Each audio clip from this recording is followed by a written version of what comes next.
from my experience actually speaking to top coaches, like the general process is take a kid when they're very young, introduce them to gymnastics and other sports and stuff. Then they start weightlifting. They might be 11 to 13. Mm-hmm. That's when they start steroids. And Whoa. Yeah. That's when they start steroids. Yeah. And then they start training for weightlifting, and they start from that day on, everything is enhanced. And so what steroids are they starting at that age, by the way? If same you know? stuff like Danabol. Like this was like what was told to me by Abujayev, basically, is like, you know, it'd be like, okay, so you start here and like we just progress and you just keep going. And like This it's sounds like great, by the way. Yeah. What country is this? I'm moving there. I see nothing wrong.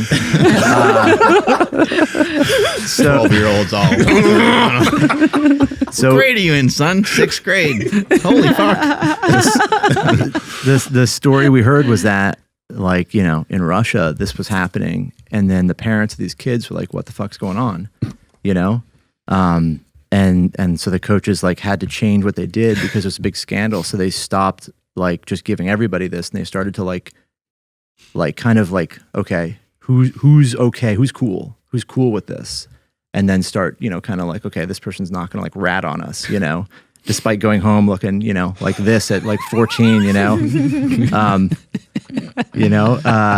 But yeah, so it's like that just taints everything because you have no idea what is good, right? What numbers are lifted that are attainable by clean athletes, right? And if you look at the women's side of it, so there's been a huge, you know, if you look at the news the last 5 years, there's been a huge, you know, doping scandal in weightlifting in all of the Olympics. But like in weightlifting, they nailed like 55 lifters in the last like couple Olympics that were like all of them almost medalists, right? From a bunch of different countries, or mainly from all Eastern? over. Yeah. I think you're bringing up a really interesting point, and I haven't really heard this in running, and I haven't been running for very long, so I don't know shit about running, but in this time that I have been in running, I have not heard anyone compare themselves to somebody in the Olympics. Yeah. And so you bring up a really interesting point that in weightlifting, it's like, you know, what's your best clean, what's your best snatch? And you're like, well, I'm, you know, 100 kilos off of the next best guy that made the Olympic team this year or something like that. And you're like, well, that's not, I just meant like, did you improve pretty well for yourself? Did you, you know, you feel like you did well? But a lot of times people are going to compare to the best of the best. Yeah. It's interesting too. You look at like an Instagram account like Hook Grip, and he's got 750,000 followers. There's not 750,000 weightlifters. So like there's people watching it, and it's like, that's like half of the sport. Like when I was starting to lift, you know, what I would do is I'd train 8 hours a day, then I'd go home, and we had these like, you know, you could buy these like Iron Mind VHS tapes of like training hall footage, and I'd watch it. And I just watch these guys, you know. Sitting in a chair, relaxed, just heart rate as low as possible. I'd back and forth between that and Lisa Gibbons, right? And I was just like, you know. All you need to do is add in your lateral eye movements, and you would have been successful. But yeah, so it's like, it's like you said, right? There's a lot of like, numbers are so easy to track and to look at and be like, oh, you know, Liu Xiaojun in China, he's doing this number. He's doing 207 clean and jerk, and he weighs, you know, 77 kilos. And you're like, that's normal, right? And then you start to like, when I had the chance to actually like be exposed to and meet the people that were like, I mean, Abujayev was the guy, right? He is the most prolific coach in all of weightlifting and the most infamous as it pertains to like drug cheating. He's been kicked out of the Olympics multiple times. Right? He's gone now, but it's like when they tell you this is what we did, you're like, oh, okay, well, that's different than I expected. Like you always kind of knew it, like, oh yeah, they're probably all kind of, there's something, but like, you know, not all of them. No. Like that guy, he's a good guy. He's definitely not. Like, oh no, he is. Yeah, they all are. And so, yeah, it's like, you're watching, you see numbers, it's so easy to compare, and it's so much of like, that's the top of the sport, so everyone compares themselves to that. What's up, Power Project family? It's time to stop dressing like you're a fucking preschooler and step your game up by checking out Viore clothing. Now, I'm not one to talk. I wear a fucking pink hat that has a dog on it, but at the end of the day, at least my shirt and shorts are popping. So head to Viore because they have great stuff for your top and your bottom. Andrew, how can they get it? Yes, you guys got to head over to viore.com/power project. That's VUORI.com/power project, and you guys will automatically receive 20% off your order. Links to them down in the description as well as the podcast show notes. Let's get back to the podcast. I don't know if everybody does though. I mean, like I never even really watched the like top athletes when I started. I was watching the people in the gym, and I was happy if I placed at a local meet or I won at a local meet. So it's also, what are your expectations, right? Like not everybody is looking at the Olympics, or, you know, I have a lot of followers like masters women who like look up to me, you know, and I'm lifting like half of what they're doing at the Olympic level, you know, at the senior level. So it kind of depends on what your perspective is. And I think that's important, right? To be realistic about what are you trying to achieve? I had Erica came to me. She said people in her gym told her she was too old to do Olympic lifting. I think she was like 25 or something. Shit. And I was like, well, what does that mean? Like, do you want to be a gold medalist at the Olympics, or do you want to like compete at local meets? Do you want to qualify for the American Open Series? You could go to the Arnold. You could go to Masters Nationals. You could go to, I mean, she's not Masters yet, but I mean, like, you could compete for 10 years. Masters starts at 35. You could probably be a great lifter. I mean, now she's qualified for the American Open Series. She's going to go to the Arnold. So, like, I think it depends on what's your perspective. So Max was someone who looked at the Olympics from the start, but he also was inspired to start lifting by watching Suleimanoglu, right? Naeem in the Olympics. And so I think that more people probably do now, that it's more accessible to watch people on Hook Grip and see these videos. But like when I was lifting, I literally, like when I would watch the Olympics, I thought it didn't even register. It looked like this completely different animal because we weren't doing drugs, you know, and my numbers weren't anything like that. There's a definite like one I guess caveat to that is like, I don't feel like a lot of women consume weightlifting content like as much. We've done some market research where like you discuss with women like, what kind of weightlifting stuff do you watch? And they're like, you don't watch YouTube? Like 12, I mean, how many hours a day of YouTube weightlifting you're watching? Like 0.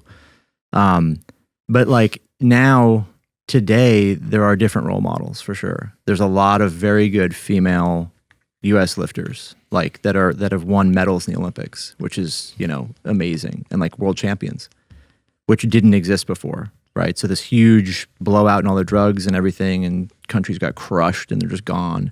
Whole programs just decimated. But now you have like, you know, Western athletes that are, you know, we assume are clean, right? As clean as you know, much cleaner than whatever's going on. I mean, it's a shitty argument because like I hate talking about that because it's like, people will always be like, oh, they're all passing tests or this or that. And it's like no amount of past drug test will ever convince someone that you're clean if they don't believe it. So it's like you can't win that argument.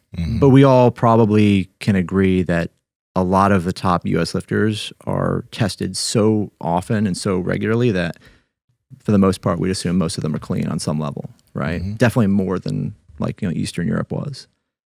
But yeah, it's a different world now. It's like you just have like totally different people to look at. So young girl coming up in weightlifting, or, you know, maybe a CrossFitter or a gymnast comes in and sees it like, oh wow, there's a girl who won the world championships. I could be like that. I could follow that, instead of looking at, whatever Georgian lady who's like, you know, her jaw is, you know, a little bit bigger than most, and, you know, a little bigger arms than you, and like right? Yeah. Who do you think is the strongest athlete of all time? Man, that's a tough question. Because you've done powerlifting and you've done Olympic lifting, and there's some crossover there where there's some great athletes that have done both and done a great job at both. And there's even some guys that have done strongman, Olympic lifting, and powerlifting. Yeah, I would say like Mark Henry. Yeah, I was gonna say Mark Henry may be the strongest drug-free athlete of all time. 900-pound deadlift. Yeah. Thinking he was like 20 years old or something. Yeah, and he didn't train a lot. That was the thing. He trained for like a year for weightlifting. Like maybe he didn't train like for 10 years doing those things. It's a tough question, right? We talk about this like Lasha, right? Everyone knows Lasha is best in the world in weightlifting.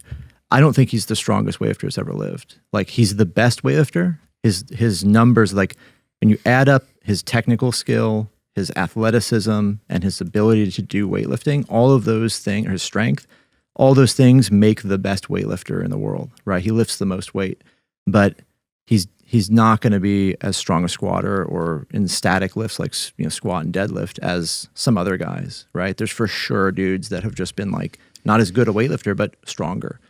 Like Lasha's not squatting 400 kilos. Maybe he could, but there's probably guys out there that are doing that, some other lifter. And then same, like, so he wouldn't be the strongest. He's the best lifter. Then you have guys like Misha, right? Kokliev, who's like, everything he did, he was great at, but he wasn't necessarily the best in any one of those. I mean, he's the only guy that I can think of that snatched 210 kilos and had a 900 deadlift, right? Maybe some other guy out there could. Maybe Lasha could train and get to a 900 deadlift, but that's a remarkable feat. Yeah, and he was a hell of a strongman competitor. Yeah. I mean, he might be the strongest guy ever. Yeah, and it's also funny He play too. the guitar and he could sing. Yeah. He might be the cutest. Yeah. He had an amazing personality. He was so funny.